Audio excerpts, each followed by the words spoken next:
playful shit, you know what I'm saying? Like, just some social shit for everyone, you know what I'm saying? Like, I made this be myself, so hear me.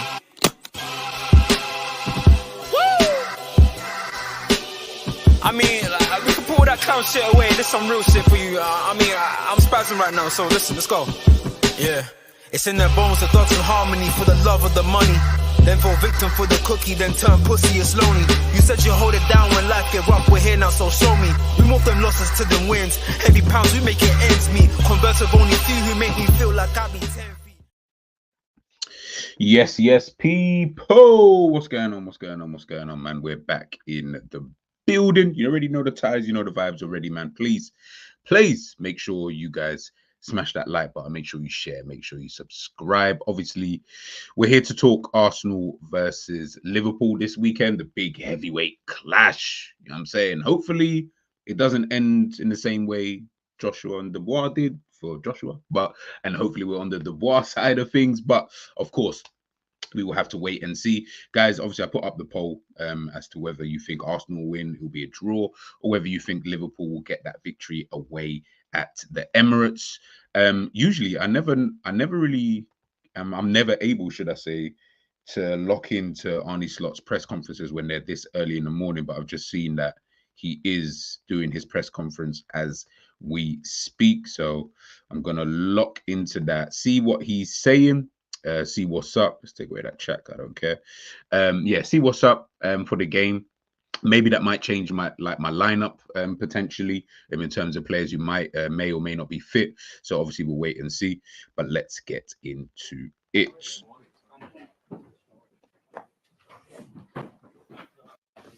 This is always the one in the middle. No, this one. This is always the one. My local neighbor. Yeah. Okay. No. You're always the first one in. Yeah. Benny? Your contract? You didn't ask me to ask Arne about your contract and whether you're going to extend that. Carry on. We'll start with team news. Arne, please. Jota, Chiesa, Conor Bradley, how are they? I think they feel good, but not when it comes to playing for us during the weekend. Federico might train with us today or tomorrow, but Joko definitely not. And Conor Bradley will be. Let's see if he can be with us tomorrow. We've obviously spoken about the toughest test you've had so far. You mentioned Manchester United. We've spoken about Chelsea last week as well. But if they were the toughest test you've faced so far, what exactly are Arsenal? I said before the game and after the game that I expect a lot from Chelsea this season, and I think they showed it also last Sunday at Anfield. They are a similar team as Arsenal when it comes to playing style. They also like to go with their fullback inside and come into the same formation as Arsenal. But if you look at the last two seasons, Arsenal were far ahead of us, but also above Chelsea. So you would assume that playing Arsenal will even be more difficult. But let's see in the end of the season where Chelsea and Arsenal both are. But normally you would expect, especially because it's also an away game, an away leg, that this one is even more difficult than Chelsea at home. And we all saw how difficult Chelsea at home was. Last season, Liverpool took just 3 points from the 4 games against the sides that finished in the top 2. Because of that, it feels like it would be a big statement, even at this early stage in the title race, if you were to take all 3 points this weekend. So how do you see it? We all know that taking points from your competitor and nobody knows in this early stage who is going to be your competitor, your biggest competitor. But I think we all know that Arsenal will be one of them. And then dropping points against them or winning points against them, that is always important. So you're right that I think it was 3 draws and 1 loss last season. Yeah. So if you make a simple, if you use mathematics, is that the word? Yeah. If Liverpool could have won all 3 of them, I think the league table would have been a bit different. But it's difficult to win in a way like against Arsenal, City, or all the other ones. But it's something we are trying tomorrow on Sunday, definitely. obviously a certain level of pressure planning that goes into these intense periods. But when you're in such a good run of form, how much excitement is there bubbling underneath going into these big games? Because these must be the games that you join a club like Liverpool and come to the Premier League for. In the life of a manager, and I'm talking about a manager. I don't know how it is for the players, but the excitement is for 10 to 15 minutes after the game. So when you're still on the pitch, you walk off it, and then you already start to think, okay, what I'm going to say to the players next when they all come in, and then afterwards you go to the press conference, and then your focus is already on the next game. So the excitement for a manager is maybe 10 to 15 minutes after good results, and but it's a very nice fixture to be in. That's clear. But there are many nice fixtures to be in, and Arsenal away is one of them. Your start to the season continues to break records for a manager in their first season in the Premier League. Where does this start that you've made sit in comparison to your own expectations and also those of the targets that you've set? It's not that if I start the season, I have targets, how many points you want to have after a certain amount of games. It is what I just said about the joy you have after a game. It's 10 to 15 minutes, and that's also the way I look at the fixture list. So it's always the next one you try to prepare and not looking too far ahead, because that's of no use in football. So you don't go into a season thinking, oh, after 10 games, I want to have so many points, I want to have so many points. No, the only thing you want is your team to be best possible way and to prepare the team in the best possible way. And therefore you have your training sessions, your team meetings, and there's where your main focus is, and not so much into how many points and where we exactly are. It's just trying to improve every single day. And that's what we're trying now. And that's also what's needed, because teams around us do the same. Arne, just 3 goals conceded so far in the league, which is clearly very impressive. How impressed have you been by the football element that brings that about, but also by the durability and the work ethic that the players showed? For example, against Chelsea last week, how important are both facets of that? Yeah, I think you say it in the right way. There are 2 reasons why we don't concede a lot. One of them is that most games, almost all of them, maybe except for one, we dominated and controlled that for large parts of the game. So it helps if you dominate, if you have the ball, and your rest defense is in order that you then can concede. But I also like that if we have difficult parts in the game, or for a large part of the game, like we had against Chelsea, that the work rate is incredible not to concede.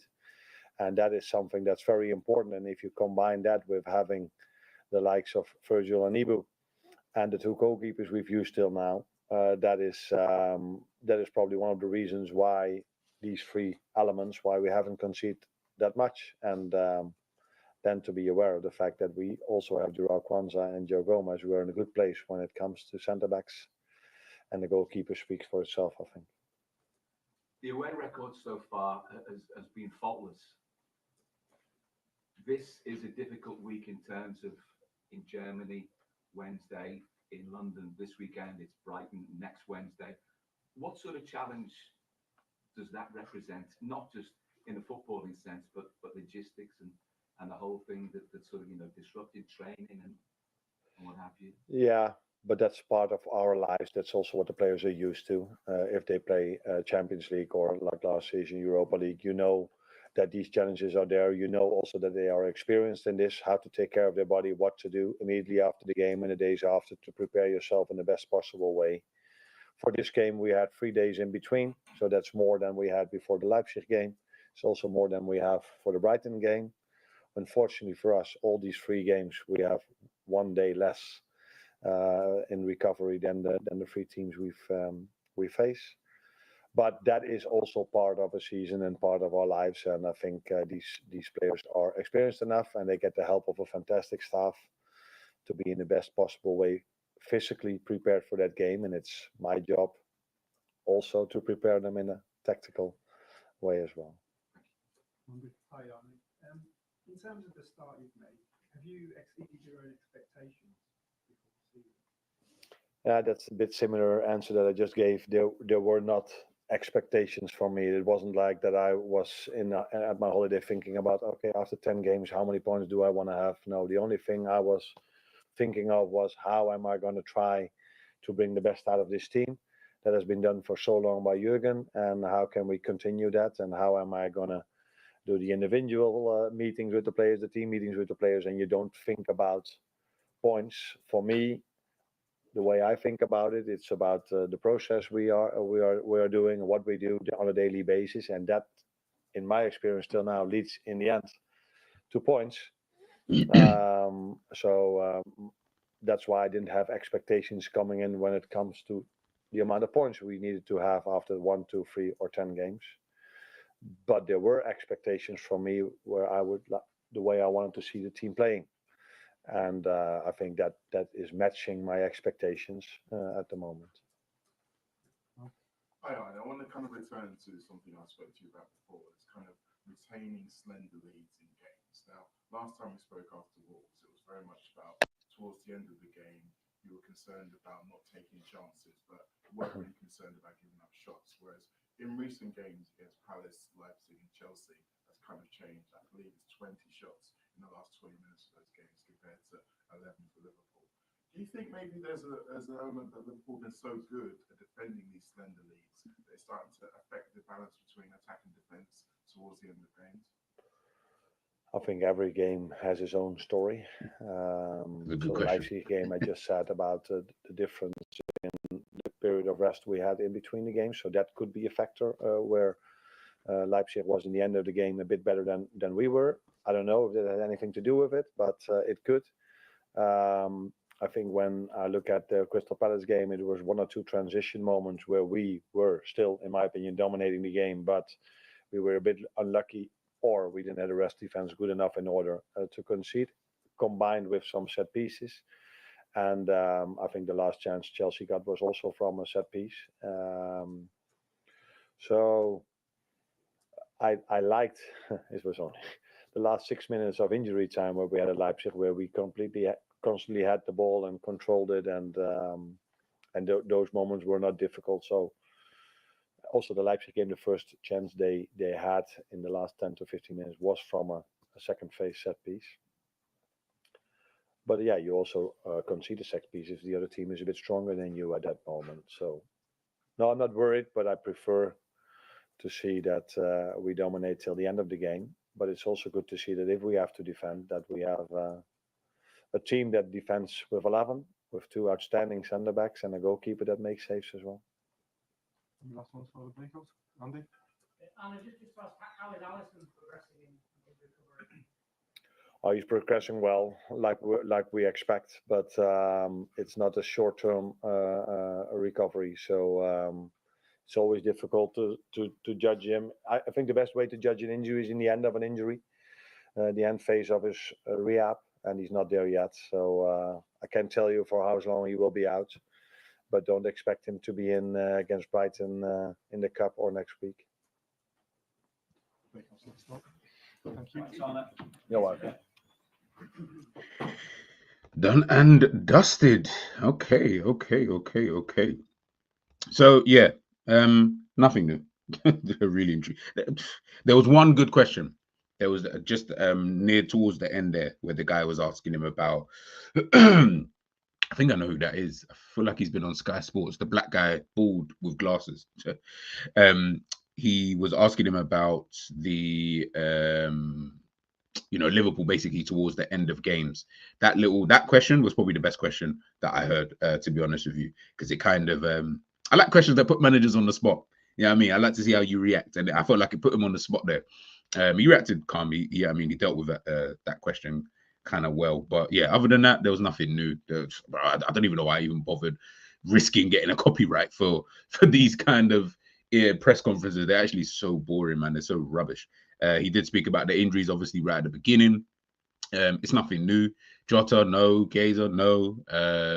Obviously, Ali, no. Bradley, no. Like, there was nothing added to that. Obviously, he spoke a little bit there about Alisson, speaking about judging Alisson's injury at the end of it. Bro, it was just all rubbish, man. I'm kind of sick and tired of kind of hearing too much about these kind of things. No, you'll know if I find the picture. You'll know who I'm talking about, man. He's been on It's the black guy, man. The black guy. He's bald and he's got glasses, man. And he as soon as I heard his voice, I was like, oh yeah, that voice. I recognize it from somewhere. Big up Hakeem, of course, in the building as well. Big up AZ. Big up Zane as well. Big up Hollywood Rock. I didn't hear Trent injury. Maybe I missed that. I didn't hear. If anyone got better listening skills than I do, please let me know. Big up Ale in the building. Hope you're doing well, my bro. And big up Michael. How you doing this morning, bro? How we doing after? Yeah, I mean your Spotify Stadium tour, whatever it's called. Bro, I'm gonna say that stadium is ass. Serious? Yeah, it's not good for football. Did you see how far the crowd were away to the field? Yeah, it does look like there's a bit of a gap. It was terrible footballing wise. I mean, for athletic stadium, it's cool, but the atmosphere, oh my god, the atmosphere was rocking. No, bro, you should have heard the sort of stuff they were saying about Bayern Munich and Thomas Muller before the game. They just knew they wanted all the smoke. They wanted all the smoke, and they got the smoke, and they absolutely destroyed. I mean, that game was sensational. Yeah, it was a good game. I could not believe how good Barcelona played. That's probably the best performance I've ever seen live in person from any team. Hey, come on. Yeah. I told everybody. At one point, Kunde was pressing all the way in the right corner. I mean, the whole team was basically in Bayern's half. Barcelona didn't care. And Hansi Flick didn't care. They just knew, company's a novice. They're a bunch of old heads with the likes of Neuer. Oh, by the way, G, do you think Neuer is done? He might be done, you know. Yeah, like he's gonna just have to stay at Bayern. He can't move to no. You know what? He's reminding me of Buffon at PSG. Yes. But nah, bro, Barcelona were sensational. If they keep playing like this, well, we're gonna see tomorrow because tomorrow, El Clasico tomorrow. Oh, I cannot wait. Oh, it's gonna be sensational. If they keep playing like this, they're gonna win in trouble. Michael, let's just wait. Let's just get there. I'm chilling because we know. Listen, I know what it's like. You know what I mean? I've seen us do this before, and then we come up against Madrid. Not like this though. Not like this. Okay. Barcelona have not played like this since like the 14-15 season when they won the treble with Luis Enrique. They're annihilating teams. The only team that they've kind of gone, smacked up by was Osasuna, but they rotated their team a lot. Hansi Flick don't care, bro. He will run up the score. He will run it up 6-0, 7-0. He wants to send a statement. So I can guarantee you tomorrow, if Barcelona are 2-1 up, it's going to be a 5-1 Barcelona. He will go for that. I would love that. I can't even lie. Yeah. Listen. Well, let's see, man, because maybe Mbappe and Vinny got something to say. That's why tomorrow is going to be fascinating. That's what I'm saying. I think it is. When we get there, we get there. I just want to see how he. It's not even not. That's a lie. It's not even how he does. I kind of know what Barcelona are going to do. It's just I'm more concerned with, as you said, the Vinny, Mbappe. They will have something to say about the result. Of course, if it does get to a 2-1, I do back Barcelona to score again. But listen, man, these El Clasicos, sometimes it can swing one way and stuff like that. Just one thing. I used to call Rafinha that he was from Easter Island. He's found his Brazilian passport. Nah, he's sensational. Unbelievable player right now. Nah, he's listen, I've got I want to do a stream. Actually, I need to even give you a shout whenever I look to do it. I might do it maybe this weekend or potentially next week, but I wanted to do a stream about like a renaissance season. So players this who have just like turned it around from last it's like in my reaction video I talked about like most improved player, like in the NBA they do most improved player. Yes. Who would that be for football this season? I think Rafinha is up there for sure. He might be number one. 100%. Yeah, it's between him and Gravenberch. Like those two, considering, but the only reason why I would give it to Rafinha more is because like he was playing bare games and he just looked like, nah, as you said, bro, you took away his passport. That tells you everything you need to know about what you thought about him last season. Whereas this season, no, you need to give him his passport. In fact, give him a Spanish passport. Give him every single passport you possibly can, because right now, him alongside. Well, don't give him a Ghanaian passport. Oh no! Obviously, I'm not going to give him that. Forget that. But he's like he is not. I wouldn't say carrying Barcelona, but boy, he is a big factor as to why that Barcelona Yes. attack is playing so well. Let me not say carrying because Lewandowski's still scoring goals, but Yamal still getting the assist to the goal for Rafinha's. Oh, like, bro, it was just a stupid game, man. It was a stupid Yeah, it game. That's was. why, but I was shocked. I was shocked in terms of I didn't think Bayern would start to crumble like that. Like the way that they obviously they scored offside, fair enough. So I thought if that had been allowed, maybe they could have got more back into the and they had a period, or I would have said 10, 15 minutes where you're like, if they score again here, ooh, this could get a little bit techie. And then Barca said, fuck that. We ain't letting you guys score. And then kind of moving from there. But Yeah. him and Gravenberch are the two players I look at and think, Jesus Christ, you went from I would sell you tomorrow to and Rafinha more so to bro, you're not selling this guy. He's worth like 100 million right about now, in today's market. But listen, man, we'll see this weekend. We'll see. Guys, let me know what you thought about that dead press conference. Honestly, I don't know if it's just Slot. Maybe it's just the way that he is, kind of thing. But but this season, they just don't seem to be asking him any questions. I know Zane, you said it before. We barely spoke about Arsenal. Yet again, we've gone through another press conference where it's just been like, who are we playing? Like that could have been a press conference for any game of the season. And I think he mentioned Arsenal once about, yeah, this could be a difficult game and blah, blah, blah. Yeah, this, that, and the third. But we spoke about Brighton. We spoke about RB Leipzig. Like these questions, man, honestly, I don't really know how are these guys getting paid to do this stuff. But listen, it is what it is, man. But look, looking towards the game, Michael, how are you kind of feeling, man? Obviously, heading into the game, listen, Arsenal got their injuries, and we're going to take a look at that in a second. But yeah, how are you looking at it from Liverpool's kind of perspective? I just want to win, man. I really do. Because if we win, that fan base is going to go into a serious, serious meltdown.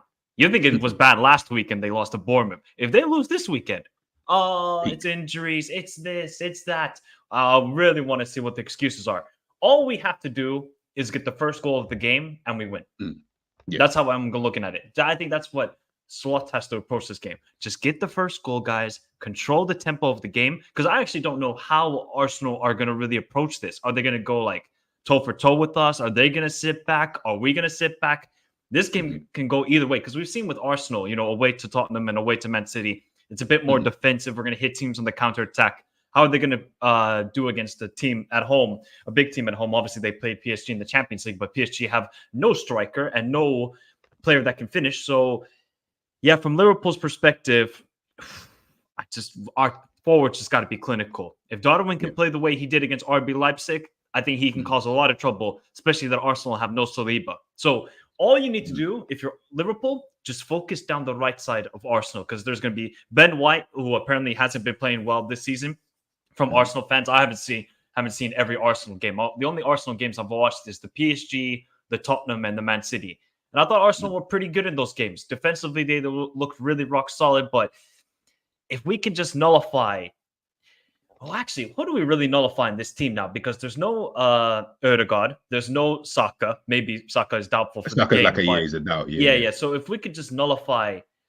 Havertz has caused us a lot of trouble. Remember last season, what was it, the FA Cup? Yeah, it was the FA Cup where Havertz got Premier League, excuse me, where Konate got sent off. Havertz was really good in that game. Did he get a goal in that game? He might have gotten a goal. I can't remember exactly. Maybe an assist. Yeah. So if we can just keep Havertz quiet, then what attack are you going to be really scared of?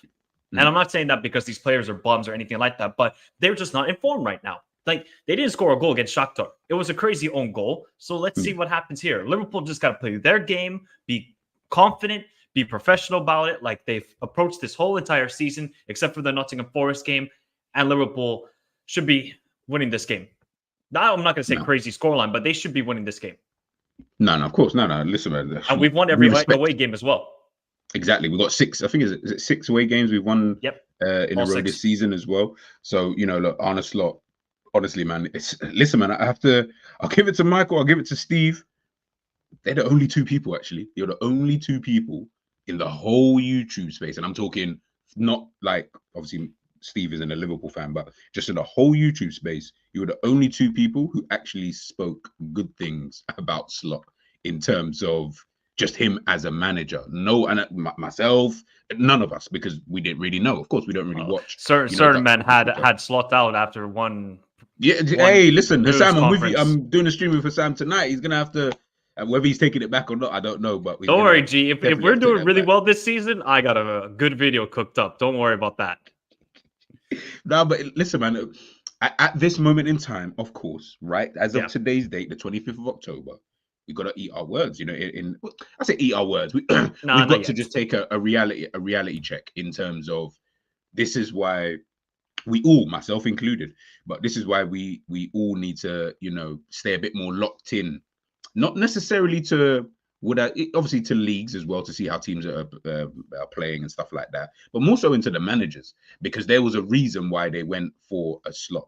You know, listen, I know that we could do Alonso this, fair enough. Maybe they did want Alonso, and that's understandable because look at the way he plays, look at what he done last season. Every man and his dog wanted Alonso. I get that, but getting Slot almost seems like a stroke of genius at this point in time. Like the way that I like the football anyway, but I keep saying this, and I'm gonna maybe do a video tomorrow, but it's not about the football for me. That is just that's great. I like the football. It's my type of football. It's him as a person though. It's the way that he conducts himself, the interviews after games. Like I just love the fact that for him, this is just business. It's almost like it's a transactional kind of thing with him. I'm here, win, we go. That is it. I'm not here to dwell. I'm not here to sit here and pander to the media, to the audience. No. I'm here to come in, win, and then we keep it moving. If there's games where people will come on stream, oh, Liverpool played amazing today. We did this, did that. These times I hear at the press conference after the game, he's like, yeah, it was okay, but you know, I didn't really like this, or you know, in moments I don't really like the fact that you know these guys had to do this. All of a sudden now the whole perception of that game changes. Even though you watched the game and you said, right, no, we actually played really good, but no, he will turn around and be like, yeah, it was okay. It's almost that kind of vibe where he's like, yeah, it's all right, kind of thing. And listen, man, like I have to big him up, man. I have to big him up at this moment in time, of course. But it's more so just the way he's conducting himself. And listen, long may it continue, man. Long may it continue. I was just gonna say that, you know, he didn't come with the arrogance like Ten Hag.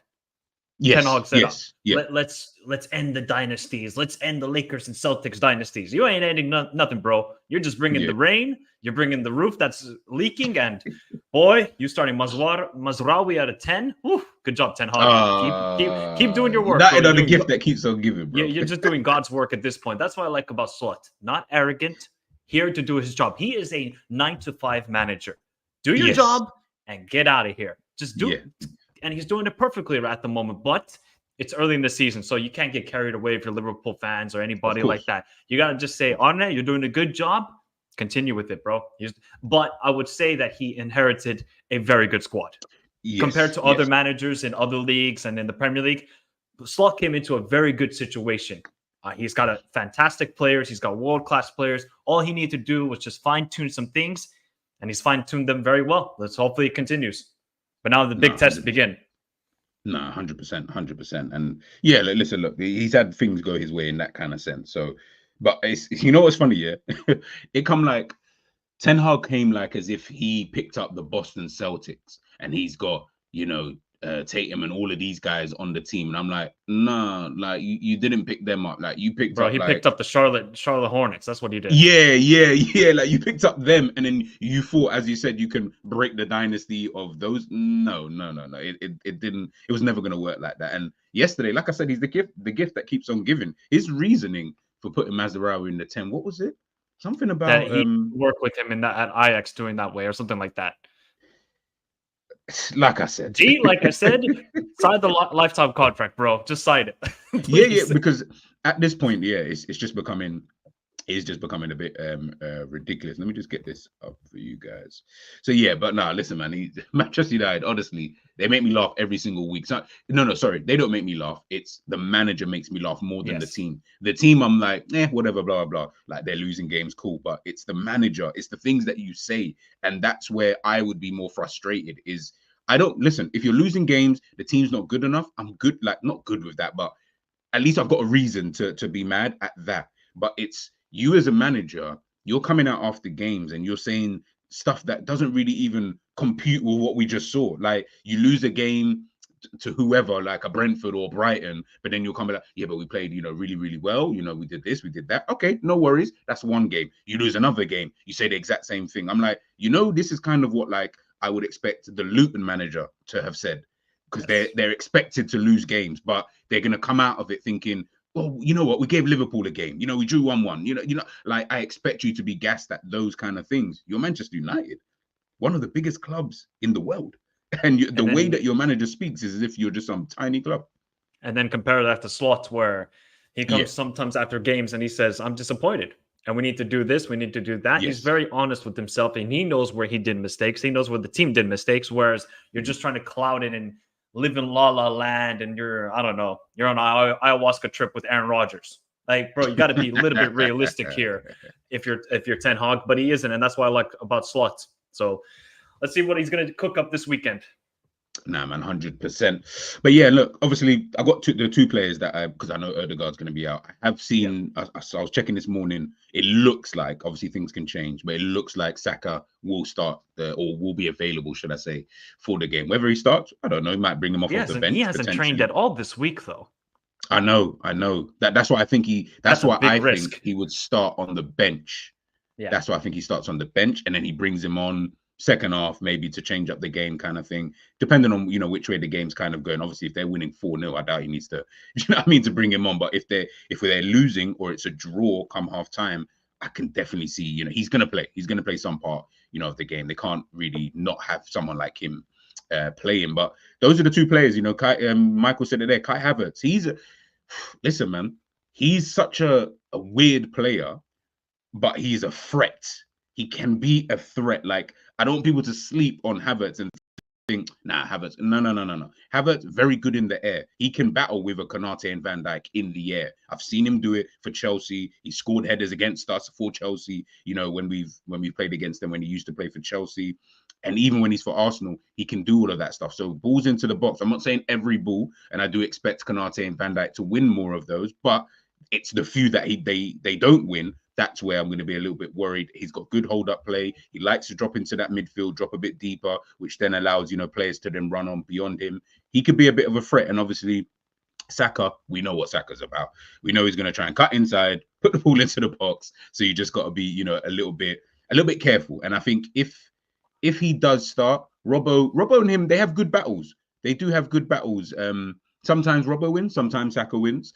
In these kind of battles. Last season, it was more of I think maybe Saka might have got the edge, so to speak, in those battles. But listen, again, I think it's gonna be, you know, another really good battle. This is obviously our record, our last 5 games at the Emirates Stadium. So obviously we lost 3-1 there. We beat them 2-0 in the FA Cup. They got the red card.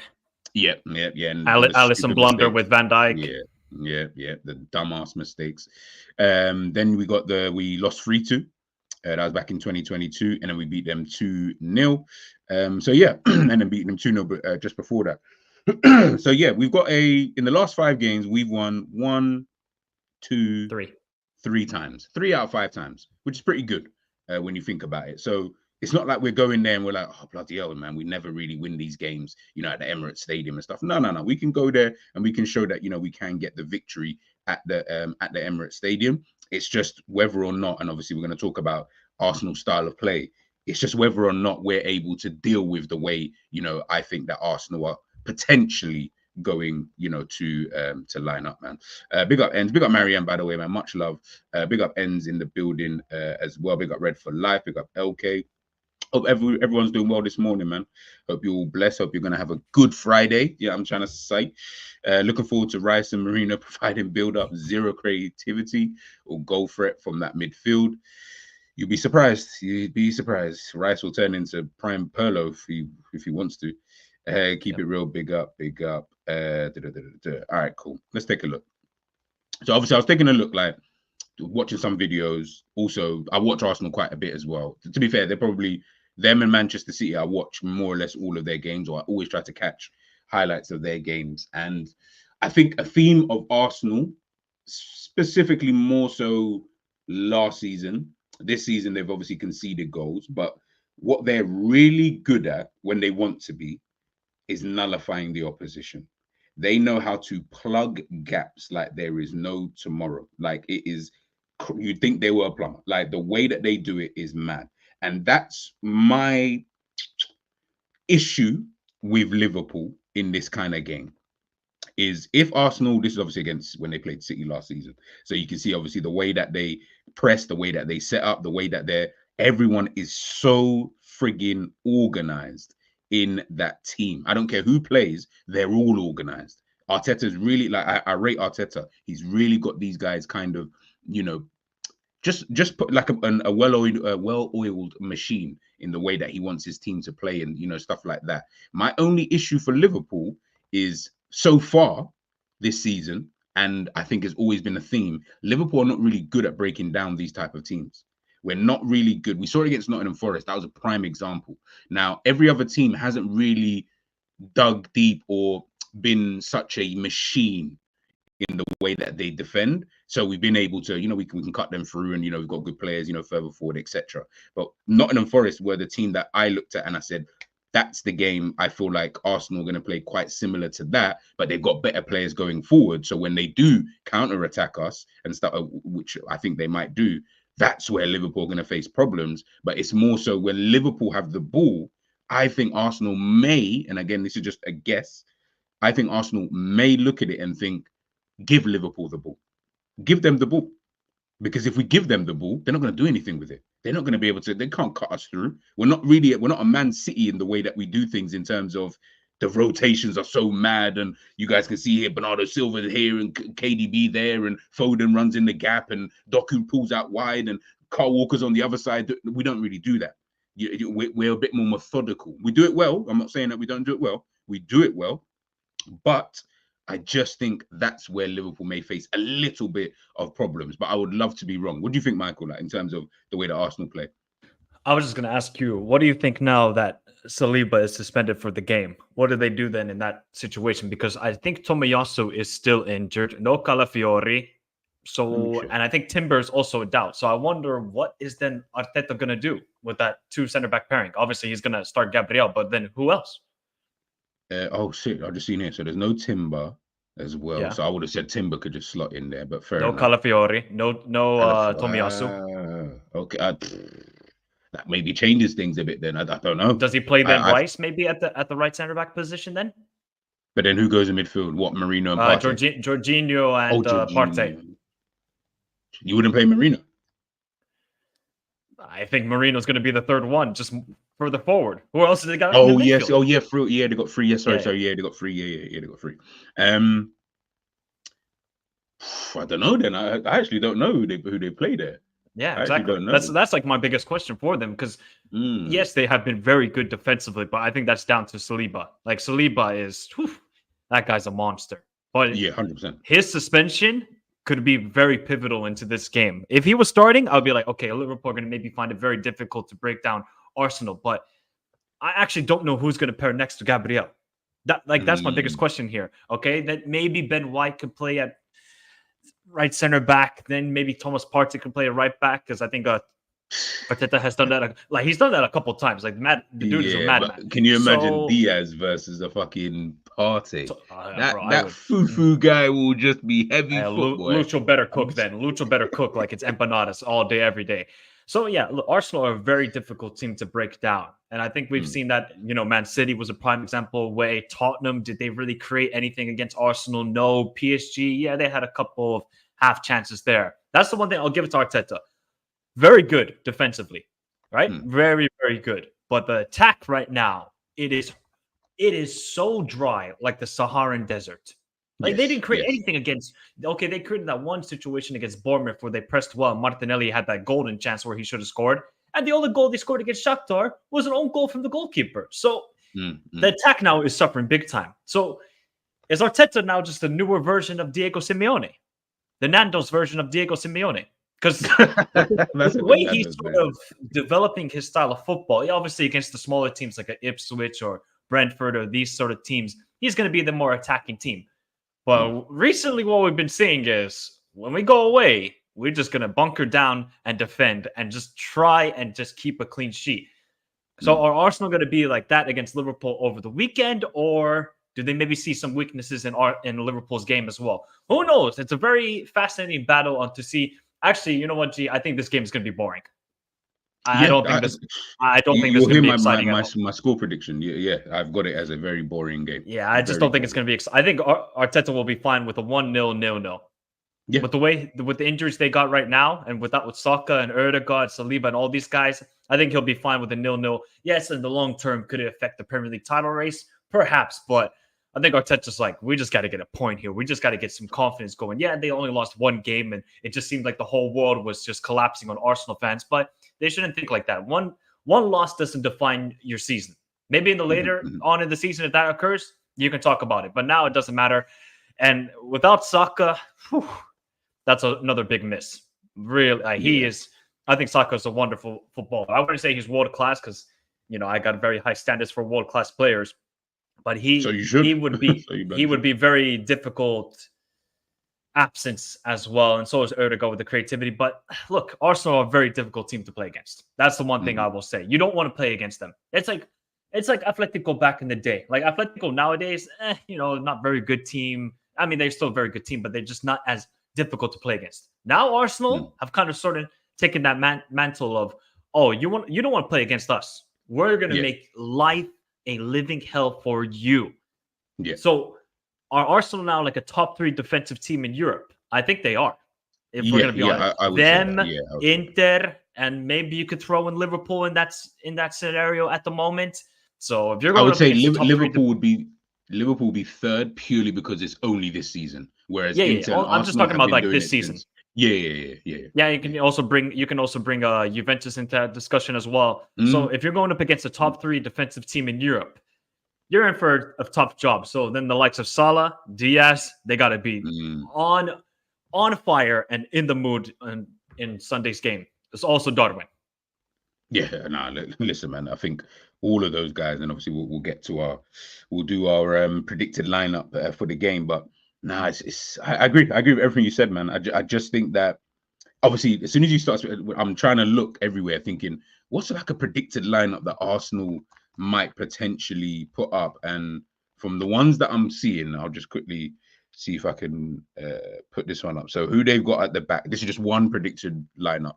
This is online, not on social media. They've got. It will be.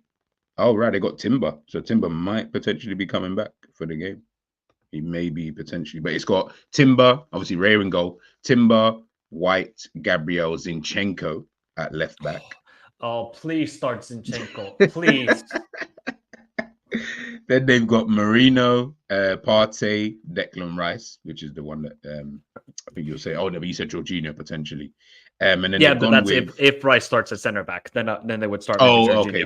Yeah. Okay, fairs. And then they've got Saka. They've got Saka starting, Havertz and Martinelli.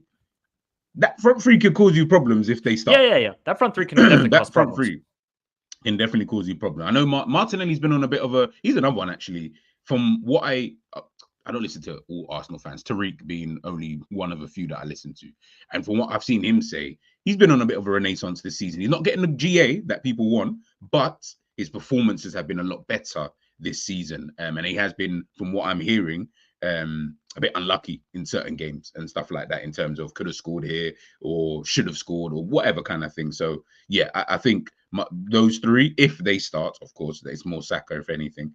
If they start, but they still got Trossard. Trossard can be a problem. That guy is just, I don't know what it is about players like him. They're just, I don't know. There's something about players like him. I always look at him and think, why are you so problematic? Like, you shouldn't be as problematic as you are, but you are a problematic individual. So yeah, listen, look, like I'll always give big respect to Arsenal because they are a good team. I know they got injuries, and I'm also not saying that, we can't go out there and beat them. Of course we can. I definitely believe, and I would love, just for the banter, I would love for us to slap them. And I'm not talking 2-0. I'm talking, I would love a 5-0 annihilation, to really put things to bed. And I don't want to hear about your injuries. I don't care about your injuries. It makes no difference to me. I would just want to beat you guys as badly as possible. But I do give them, a bit of respect. Another lineup here they've got. Okay, so this is more towards what you were thinking. When this is on the Evening Standard, they've gone with Raya in goal, Partey, at right back. Gabriel, White, Zinchenko. In midfield, they've gone with. Oh wow! In midfield, they've gone with Rice, Marino. How does that work? Oh, 4-2-2-2. So they've gone with Rice, Marino as the two. The next two I see here is Saka, Martinelli. The other two is Havertz and Trossard. So they've just done it in that kind of almost like a. Do you really think? Do you really think Arteta's going to go that attacking against us? No. I really doubt it. Listen, I don't think that at all. I mean, especially when you got, you know what's mad? They've still got Sterling. I forget that they even got Sterling. They got Sterling. They got Jesus. In Wenry, I like it. I like him. I think he's a good player. I don't know why he doesn't play more, but that's not my beef. Jorginho. Yeah, they got enough players in there to still make this a good game. I know they're missing their key players, but they got enough like good players in that team. Like I can't sit here and be like, oh, you're using all like. I don't like excuses from injuries, but at least Liverpool were dealing with like James McConnell and Bobby Clark and all of these kind of guys were like in our lineups. Like they were actually in our lineups. Like that's totally different to, oh, I've still got Jesus, I've still got Jorginho, I've still like, come on, man. Like that's a massive difference. Sterling on the bench, Trossard on the bench. Like, come on, man. Like you guys can't sit here and tell me about injuries when you guys are slyly, kind of all right. Big up Ravi. Question: why do we Liverpool don't look like scoring a second goal, holding on to a 1-0 for far too long? Michael, would you like to answer that question? I don't think it's that we don't look like scoring. I think we create enough chances. We just don't convert them. If I'm going to be honest. Like against Leipzig, we had a couple of really good chances to score. McAllister hits the crossbar. That game could have easily been 3-0 Liverpool. And then we wouldn't be talking about, oh, boring Liverpool, this and that. Just some of our forwards and our players are just not converting the chances. Now, if you want to talk about, okay, in the second half, all we did was just defend and we created nothing, then we can be a little bit critical. But we're still creating chances. So I don't think it's really about that Liverpool don't look like scoring. It's that Liverpool aren't converting the chances. Yeah. It's the problem that I've always said with Liverpool. We're not a clinical team. We've not been a clinical team. Far from it. Yeah, we don't have that. As efficient as Salah is, I don't put him in a clinical term, which is weird because of the amount of goals that he's actually got. But I don't look big up Ends and Savage because we did that show the other day about the best finishers, not strikers, so to speak, but the best finishing. Like if the one attribute that you can obviously judge strikers on, and I don't think we had Salah. I don't think we even had in the top 20. We didn't even have him in the list at all. Obviously, like of all time or current? No, this was like Ends had like it was all time, but he had like a list of like maybe like 28 okay. names in there. So obviously you're talking. I remember. Wait, who's number one? R9. I think R9 was number one. R9. No. Messi was number one. I feel. Then it was like R9. Then Ronaldo, Cristiano. Okay. Your ball knowledge is saved. Yeah. No. I'll see if I can find find it. But yeah, we had and so players like Ruud van Nistelrooy was in there. Haaland was obviously in there. Etu, Shearer, Harry Kane. There was so many old school names like thrown in there, and obviously I just didn't feel that I would put him in that kind of bracket. Obviously, maybe in today's game, he's not clinical. He's a volume player. Like he does need quite a few chances in order for him to, So he's kind of like James Harden. Yes. Okay. Yes. But at least Salah shows up in the big games, unlike James Harden. That's the only difference. Yeah. And that's where I feel like, okay, you know what? Fair enough. Do you know what I mean? So yeah, it's just more about volume for someone like Salah. But yeah, that's Liverpool's problem, and I think that's always been since Suarez, and I'll even be super honest. Did we have Suarez in there? Oh yeah, we did. Yeah, we did. But yeah, since Suarez, because that's the last Liverpool striker I can think of. Yeah, we haven't had anybody who I would consider to be a clinical striker. Like, if we had Gyökeres as an example and he was scoring the goals that he's scoring here, that's what I would deem to be a clinical striker. Someone who just hits the back of the net on a consistent basis and doesn't need for every 3 shots, you get one on target, and that might be a goal. That's the thing with Liverpool. It's 3 shots one will be on target and it might be a goal. Whereas Haaland, if he has 3 shots, 2 will be on target and 1 is definitely a goal, kind of thing. And I need that. I need more of that kind of ratio as opposed to, you know, what we're seeing. In the words of who is he? A bunch of 6'4" players. Yeah. Sometimes opposition keepers make world. Yeah, Yep. it's true. It's true. As Michael said, man, like it could have been a different score. I said that the other day. It could have been Leipzig could have scored because Keller made some dope saves. We could have scored more. So that score wasn't. That game was not a 1-0 game. It definitely wasn't a 1-0 game. It should have been more. Honestly, asking question: when we beat Arsenal, will LFC be scary?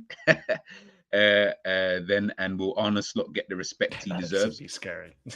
Big up Terry, because I know that he's been doing the scary thing recently. But I think Slot is getting respect at the moment anyway. I actually think people are, because no one's bad mouthing him anyway. Like, no one say, "Oh, this guy is shit." No one's really saying that. It's more for the people who you love Klopp so much, seeing this guy do so well, you're gonna keep finding faults with whatever he's doing. It's more Liverpool fans. I'll be honest. I don't hear no rival I've spoken to has any disrespect towards Slot. Right? They all rate him. Like they're like, bro, he's won 11 out of 12 games. Like, and we're not conceding goals. What's not to rate? If that was anybody else, if Arteta did that in his first 12 games for our brother, we'd all be like, yo, this guy's one of the best managers in the world. So I think he's getting respect there. I just think more Liverpool fans in terms of how much they have this affinity towards Klopp, that him doing so well, it's almost like, nah, I don't want to. Yeah, but he's still, it's boring, as Michael said. Like, it's not, I don't see it as boring. I kind of like it. I prefer this control over chaos. And I don't know if Darwin Núñez is going to get sent off today or that. Like, I just want like a normal game. Just keep it calm, keep it cool. And, you know, we can keep it moving. Ibu is going to smoke Martinelli. Yeah. Martinelli's quick, though. I've seen him dust Ibu. I've seen him dust Ibu before on that wing.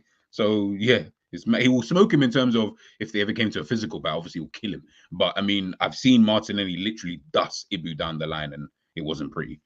In my opinion, Arne will give Arsenal the ball like he did versus Ajax PSV in the Eredivisie. I didn't watch that game, but if that was the case then fairs. All right, let's do our predicted lineup, and then we'll do our score and then head on out of here. All right, cool. So I filled in a few of the spots already, because I feel like these are the players who are going to play. Unless you've got any disagreements to the ones I put up so far. Cool. Left back. The only reason why I left that one clear is because I've been hearing over the last couple of days, quite a few people have been talking about Tsimikas, you know, starting some more games. I know people are not happy with Robbo and stuff like that. How would you like for us to line up? Oh, no. Robbo's going back in. Cool. I don't think there's any question about that, in my opinion. Yeah, same for me, but the way people were talking over the last couple of days, it seemed like, especially after the game against Chelsea, because obviously the way Madueke kind of had up Robbo in that first half, people are worried maybe if Saka does start, they don't want to see a repeat of that. I said, fairs, I don't disagree, but I don't want it to be Tsimikas. Like, it would have to be like Gomez or not Tsimikas. He's not the one I want in that position. The midfield is the most interesting part. I know we spoke obviously before the Leipzig game about potential players playing Leipzig, but then playing different players against Arsenal. Who goes in the double pivot alongside Gravenberch for you? Mac 10. The big Mac 10. 10. I agree. That's who He's so valuable. He's so valuable to this team. Oh man, I love McAllister. He's just one of those ballers where I just appreciate. He's not the biggest. He's not the strongest. He's not the quickest. He just plays football. Yeah, 100%. And he doesn't get into arguments. He doesn't do anything of that sort of nature. You know, he doesn't have maybe that Latin blood. Maybe it's the orange hair, but the guy just plays ball. And that's why you say that though. But recently he's been, I don't know, he's been getting a bit angry. Like the last game, he was a bit. I mean, that was a bogus yellow card on him. I cannot believe he got that yellow card in the Leipzig game. I don't blame McAllister. Like, you got to show some fire for getting screwed over like that. But man, he just plays ball, and he's gonna have to be him and Gravenberch against that Arsenal midfield. They gotta rise to the challenge. No, I hear it. No, I hear it. Sorry, I'm just finding. Just give me 2 seconds. I'll show you guys in a minute. Obviously, this is the show that we did for Enz's thing, the elite finishers, just so you can see who we had on the list because there's a lot of names I missed out. But okay, number 10. So we've got a choice. Just before you make your choice, we've got a choice, people. You're either gonna go with Curtis Jones or you're gonna go with Dominic Szoboszlai. Now, hold just before everyone gets angry at me and blah blah blah. I, for this game, would just go with Szoboszlai. That's who I would have gone with. I'm not saying Curtis doesn't deserve potentially a shot, but I would go with Szoboszlai more so off the ball work. I just think that will be a pivotal thing in a game like this in terms of the transitional side of things in a game like this. I can see the plus points though in why you would put a Curtis Jones in there. So I'm not mad at either choice. I couldn't care less, actually, to be honest with you. Who would you go with, Michael? It just depends on how Arne Slot approaches this game. Yeah. If he wants to have like full control, keep possession, let's say 55 to 60% ball possession in this matchup, you go with Curtis. But if he's looking to play on the counterattack, like you alluded to, then you got to go with Szoboszlai, somebody who can ball carry. Curtis Jones doesn't really do that. That's not his game. Like, oh, let's carry with the ball, play on the quick transition. That's not Curtis. Curtis wants to find those little pockets of space, link up play with either Darwin or Salah, and find a through ball in behind or make late runs into the box like he did against Chelsea. I just don't think he's going to start Curtis. I think he's going to start Szoboszlai. I would go with Curtis. That's just my choice, but I hear it. Yeah, I think he's going to start Dominic. Yeah, all right. Well, I'm gonna put Szoboszlai in for just. And now, I don't think Dom was bad against RB Leipzig. No, I thought he was. He was calm, bro. He was calm. I thought he was pretty good in the game. Yeah, like the. Listen, man. If you got an agenda running on players, then keep going. It's just one of those things, man. Curtis, my eyes can't take another hair gel Duracell Bunny Hendo performance. Nah, I can't lie. In a game like this, I actually want that. I actually need that performance. I need Hendo, prime Hendo, 13-14 season. I need that. I need that in a game like this because, like I said, in the transitional side of things, I think Szoboszlai is a lot better than Curtis at that. But what Curtis is better at this moment in time, anyway, than Dominic Szoboszlai is when he's on the ball. That's really it. It's when he's on the ball, Curtis can make decisions, and those decisions at times he still holds on to the ball for too long, which pisses me off. And it's a very, very annoying, but he makes better decisions than Szoboszlai at this moment in time. Szoboszlai first, I think so too. I genuinely believe that he's one of the first, alongside Gravenberch. In fact, I think the midfield is like Ryan Gravenberch, McAllister, and Szoboszlai. I feel like he looks at that midfield and says, it has everything I need in a midfield. It has everything I need. It's got the running power of the Szoboszlai. It's got the kind of guile, but obviously tenacity of a McAllister. And then it's got the just coolness of like a Gravenberch, like someone who's just calm under pressure, but also is good at tracking back and, can fill in those kind of spaces. So, yeah, I think it has everything. But listen, like I say, guys, I'm not opposed to Curtis Jones starting the game. I'm not going to argue and no, I'm good with him starting to. Do you know what I mean? I actually want Endo to play this game. Maybe 20. Nah, I don't. That I will argue. Big up Red for Life, but that I will argue. I ain't trying to see Endo forever. Listen, done his thing, and he does his thing when he comes on. But nah, we've got midfielders. I don't need him to play. Left wing. Lucho.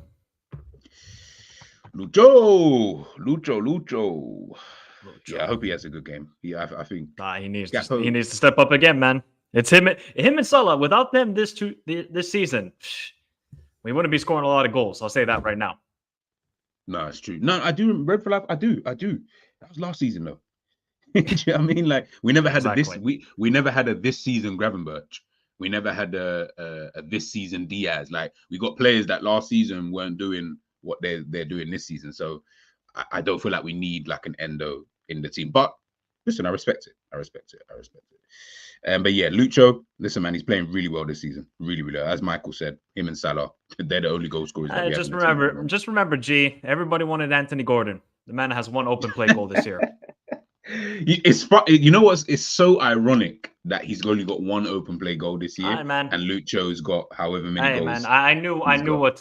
what was going to happen this season. I just kept my mouth shut and let everybody say Gordon this, Gordon that, like he's the next, I don't know, next up and coming superstar. Like he's a very good player, Gordon. Don't get me wrong, and obviously he could bounce back and have a very good season or a very good career. But come on, man, the stuff I was hearing over the summer, Jesus Christ, I thought I was watching the worst footballer ever in Lucho Diaz. Yes, he wasn't clinical last season, but Lucho this season, he's out for revenge. Yeah.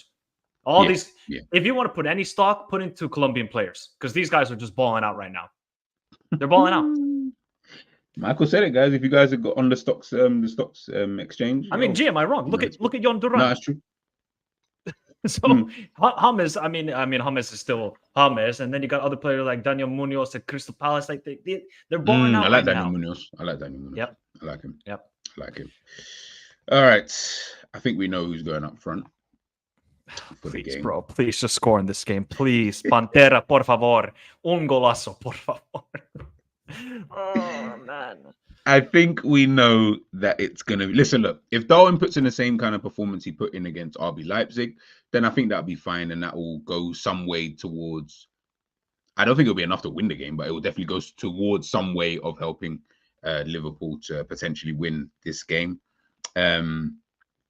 He's interesting. He's interesting.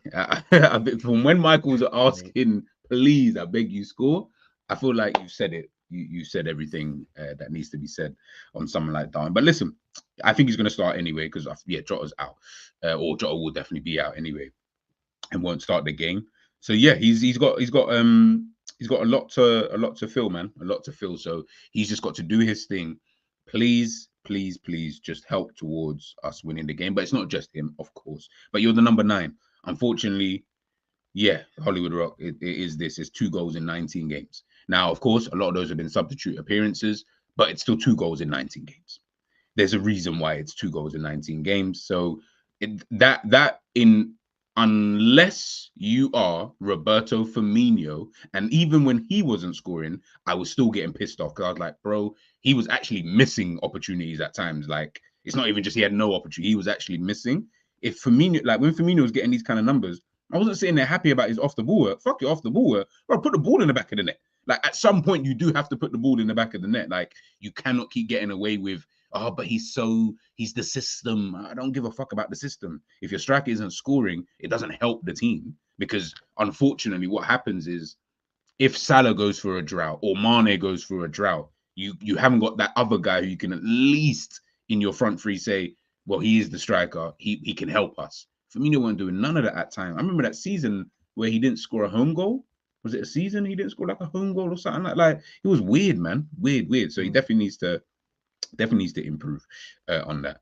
I hope he can become like Santiago Jimenez, 2 goals before Jan. Then he ended on 15 goals in the title season. That's mad. 2 goals before Jan and he ended on 15. Yeah, but he didn't get a lot of starts in that season. And then all of a sudden, Slot started him and then he started scoring and then won the league. Hey, maybe it will be so ironic if Nunes is one of the main reasons why we win the league. Jesus, nah, that's a redemption arc right there. That's a redemption arc. Yeah. That is pure redemption. But guys, that's obviously our team. So obviously Keller in goal. The back 5, to be honest, is the same back 5. Midfield, same midfield. To be honest, it's the same team bar Nunes, really, if you think about it, and Keller. Really and truly, because you swapped Keller for Alisson, you would have probably swapped Jota for Darwin Nunes, but everything else is kind of the same team. I think Gakpo, he had his opportunity. I don't think he's taken it in the last 2 games, in my personal opinion. Not enough to usurp someone like a Diaz in the form that Diaz has been in. I thought he would have. I thought, okay, Gakpo, you're starting the last 2 games. It's not even about scoring. It's just you need to play really, really well. Because Diaz hasn't scored in every game, but he's played well in the games that he hasn't scored in, or in most of them anyway. But yeah, Gakpo for me hasn't really done it. Chiesa, obviously, I heard the rumors about him potentially going back to Italy. That would be hilarious if he actually did that. Let's just wait for him to come back. Like we'll see. If by December though, he's still only played like 1 match. Yeah, I'm gonna start looking at him a bit funny. I like Chiesa, but I don't like you that much where I'm gonna tolerate you being December and you've only played like 3 games. Like that's not That's not what I thought we were signing. Like I thought at least you'd have had a few more substitute appearances and stuff like that. But listen, Klopp said he's fatigued and not had a preseason, so it is what it is. Yeah. Man thought we were managed by Klopp still. Yeah, true, very true, very true, very true, very true. No, I mean season. you said Klopp. That's what I was referring to. Oh, I thought. Oh, sorry. I thought I said. Oh, sorry. So yeah, look at that. 1920 season, Firmino won. Oh wow, one home league goal. Wow. Yeah, and I that was not good. That was not good. It's funny because we won. Was it 1920? Are you sure? That's the season we won the league. Are you sure it was that season? Listen, if you probably checked it, so I don't want to say you're wrong, but I thought it was the other season. But yeah, even still, yeah, it just wasn't looking too good. So, Mike, what is your prediction for the game? And then we'll head on out of here. I'm thinking it's going to be 1-1. I don't think there's going to be a lot of goals. I really don't. I think this is going to be a very tactical affair, which I like. I'm okay for tactics and all that sort of stuff, but please don't make it so boring, guys. Please, we want to be entertained. I don't watch a lot of Premier League football. I only watch Liverpool pretty much and the big games in the Premier League. And most of the big games this season in the Premier League have been kind of dull. Yeah. Except for the Arsenal Man City, because that was just chaotic in a way with the red card and all that sort of stuff. But yeah, I think I'm going to go 1-1. Though, of course, do I want Liverpool to win? Of course. But I got to be realistic as well that, Arsenal at home are still a very good side. Maybe away from home, they're a little bit more, you can get at them. But at home, still a formidable force. But I'm going to go 1-1. 1-1. And guys, you can see Michael talks football. Make sure you subscribe. Honestly saying 3-1 Darwin. Bro, I swear you've predicted Darwin to score in every game and he hasn't. No, he scored in the last game. Red for Life saying 3-0. Mo, Lucho, Maka. I hear it. AZ saying, yep, Darwin hat trick. Fair enough. You know, if we win 3-0, oh, I'm gonna be shameless. I'll tell you. Of course, right now. Of course. If we put in another performance like we did against United at Old Trafford, woof, yeah, Arsenal fans are gonna be pissed to hear from me after the game. Ali saying 2-0 Liverpool. Revenant's gone with 2-1. Mo and VVD corner. Yeah, I hear it. I'll go with 2-2. I think the game will be 2-2. I was actually. You think there's gonna be that many goals? Yeah. I think we will. I think we'll score 2, but I also think that they will score 2, and I think one of those will be a set piece. I don't know what the other one will be, but I think one of those, and I actually think they'll go 1-0 up in the game. But we'll end up. Look at us both being safe. Yeah, I'm just playing it safe. Yeah, I don't. Okay. But also as well, I don't buy into the fact that because they got these injuries that obviously they're weaker in terms of personnel, but I still feel they're a good enough team at home. I can see them still, getting those victories. Now, if the game was at Anfield, I would actually predict a Liverpool win. Yes, same. Yep. Same. 100%. Even though I know, yes, Liverpool 6 away wins. I know. I'm not saying that we can't go there and win. We can easily go there and win, and we have the players to do it. We've got the team to do it. 100%. I don't disagree with anybody who thinks that, but I'm going with 2-2. I'm going with 2-2. Hollywood Rock saying Salah, Diaz, Havertz. He's gone with a 2-1 Liverpool victory. As I said, now it will be 2-1. But listen, I would love that. I would absolutely love that. Little last minute goal, last minute dagger. Salah. Yeah, give it to Salah. Yeah, last minute dagger, Salah. Penalty, in fact, just to piss people off, I want a Salah penalty in the 99th minute. I want there to be 8 minutes added on, but for some reason we go over by 1 extra minute and Salah scores in that last minute. I hope we don't do the bozo thing and let Gabby. Yeah, I know. If we do that, it's just silly, man. We had to have learned our lesson. Yeah, exactly, man. We had that crazy bozo moment last season against them when it was 1-1 as well. When Alisson and VVD did that blunder, right? It was 1-1. Yeah. Because then that's when they went. Yeah, that's when they went up. Yep. So obviously this is the. So I sent the link. Let me see if I can find the link. There we go. So if you guys want to head on over to Enz's channel, and you can watch that obviously in your own time. It's on his other channel. This guy's got like 10 personas, so this is one of his many personas. But this is where we did the did the stream. So this is who we put in there. What do you think looking at that. Wait, I gotta look at it a little bit more. Oh yeah, I don't know if I can. No, you're good. You're good. I can see it. Oh.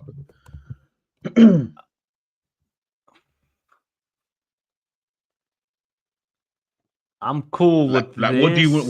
what do you disagree with, basically? I would probably put Harry Kane at just an okay finisher. He does miss a lot of chances. You Harry put him at Kane. okay. Yeah, I would just put him at okay, and I would put. Who do you got there? You got Drogba, Aguero, Salah. I would put David Villa at a good finisher. Bro, that guy. You gave him 1-2 chances on that prime Barcelona team and Valencia. David Villa was scoring. Okay, Valencia, yes. Barca. He didn't get a lot of chances either, though, and he still converted them. Yeah, true. I don't know. I just feel like he was more clinical at Valencia than he was at Barcelona. Hey, yo, you got wait. I don't trust you to score. You got Del Piero there. Oh, don't listen. Don't ask me why it's called "I don't trust you to score." The "I don't trust you to score" wasn't obviously they're all like we trust all of them to score. It's more of that was just the last column. Listen, I didn't name this. The ends named this. I didn't name this, so you have to fight with him later on. But in that last column, because you can only have 5 obviously in each, those are the players that we had in the bottom row. Well, okay, Wow. if you had to put Del Piero ahead of anybody else in this thing, who would you take out? Because you have to take someone out to put Del Piero in.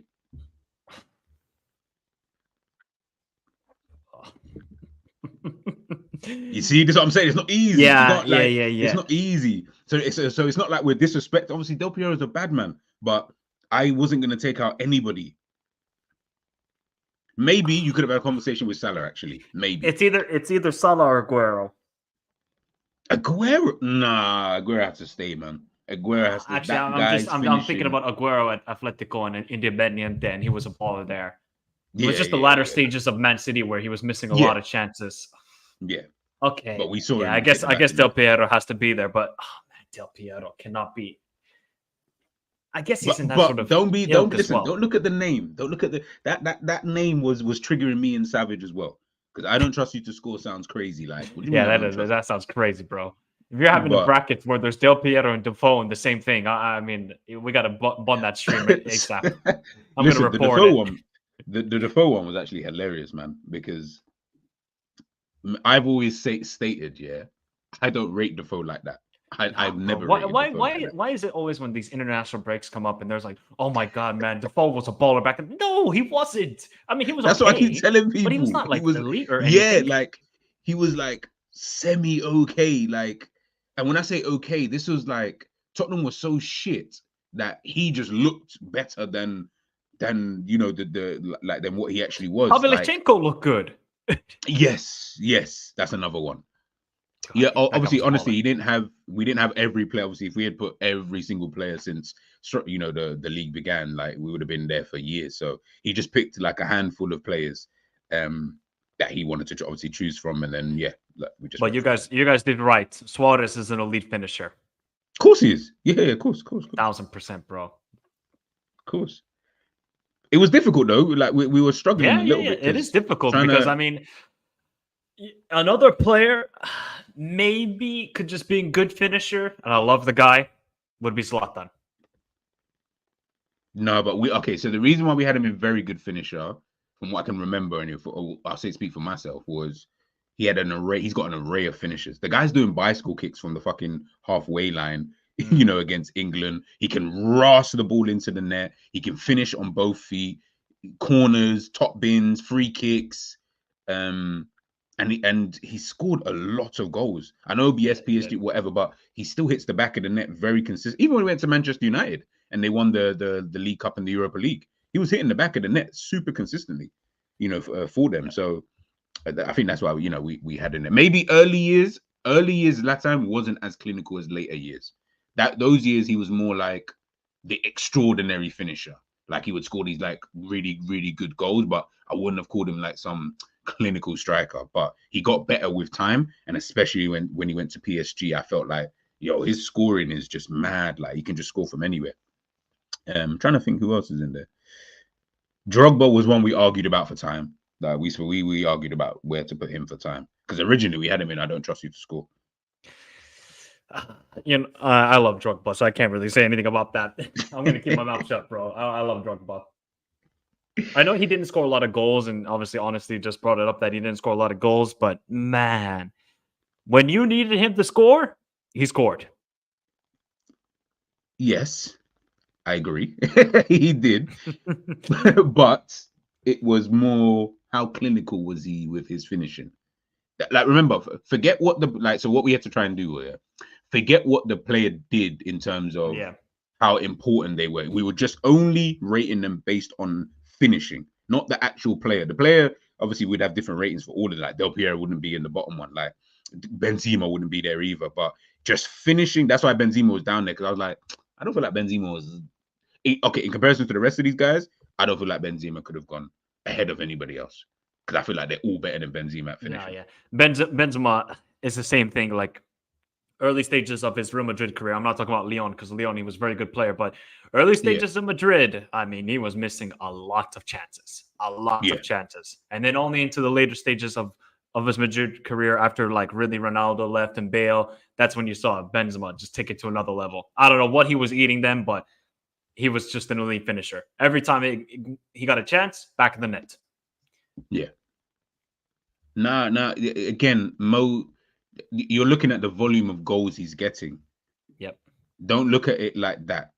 That's not how I don't consider Mo to be better than Shevchenko or Etu or Haaland or Kane or Levin at finishing. Nah, no way. Not even close. They were actual finishers. Like, I could put, trust in these guys. I'm not saying I can't trust Mo, so to speak, but not more so than these guys. And then look at the guy, Rooney? You guys really think that Mo was better than Rooney at finishing? No way. Rooney was an absolute beast. Yeah. Absolute beast at finishing. Ruud van Nistelrooy, fox in the box. I would maybe put Eto'o in very good finisher. Okay, fair. But then Yeah. who would you drop down? Who do you have to drop someone down? That was the point. We couldn't just throw everybody. You have to have 5 people. Either Zlatan. I know Shearer was also a very clinical finisher. Mm-hmm. Yeah, it would probably maybe be Zlatan. Yeah. Fair. No, fair. Yeah. I'm not going to be too mad at that. Yeah. No, just in terms of I don't know how to even explain it. Like, how can I explain? Nah, it's not really. Nah, like I'm not looking at the conversion rate. Like, that's not realistically going to tell me how good. Sorry, it is going to tell me. That's not how we were rating it in terms of how good we thought these guys were at actual finishing. But if there is a conversion rate, I would love to see where Mo would fit on the table like this, because I don't think his conversion rate would be that good anyway, to be honest. I think he's very wasteful. Like I said, he's 3 shots, maybe one on target, most definitely, and you might get a goal out of him. There's more of a chance he gets a goal anyway than anyone else in the team. Let's put it that way. But yeah. Shearer, obviously, Shearer's a better finisher. Shevchenko, that guy. And you know what's so mad? Not even just Shevchenko at AC Milan. I'm talking when he was at the Dynamo Kiev. Yep. Yeah, when he was, oh my god, that guy was, from what I saw anyway, I watched the highlights of that guy. He was absolutely, mad. It was mad. Yeah, yes. I would have gone Rooney. 100% Rooney over Guerrero. Yeah. 100%. Yeah. I think you guys are forgetting Rooney. Like, are you forgetting Wayne Rooney? Nah, that guy was a deadly finisher. Mm-hmm. Nah. Rooney bearing down on goal was a myth. Was an absolute myth. Myth. It was long. But yeah, that's what we had there. Anyways, that's what we had there. Big up Ends and Savage, man. I'd love to do another stream like that, just looking at one attribute instead of the player, because then you have to strip away what you actually think of the player and then focus purely on just one attribute. I think he was talking about doing defending, so that'll be really good, because you see certain defenders of today, they're going to be low on that list. I could tell you for free. Trent. But Mike's, have you got anything popping for the people over the weekend? You doing any Over the watch-along, weekend, anything not like so that? much. I'll obviously be talking about El Clasico. We got a good weekend. We got El Clasico. We got Le Classique, Marseille PSG. We got Juventus versus Inter, and obviously we got Arsenal Liverpool. So good weekend ahead for club football, man. Can't wait. And then got a shorts video coming out soon about a Brazilian club. Okay. Yep. That should be good. They went That should from be good. the worst bottle job ever to possibly doing an historic double. So I'll be talking about that in the video. Okay, guys. Yep. The link's there, man. Make sure you guys subscribe to Michael Talks. This video will be redirected to Enza's stream later on today, which is at 8 p.m. He's doing obviously the preview for the game. I think he's got Tariq and a few other Arsenal guys. So this one's going to be interesting. This one's going to be real interesting. Love to hear what the Arsenal fans think heading into this game, or how they kind of perceive this kind of match. And then, yeah, we'll talk about a few other bits and bobs. So you'll be redirected there. Just smash the like. It takes 2 seconds. Hit that like button. And then you guys will be good. And then I'll be back.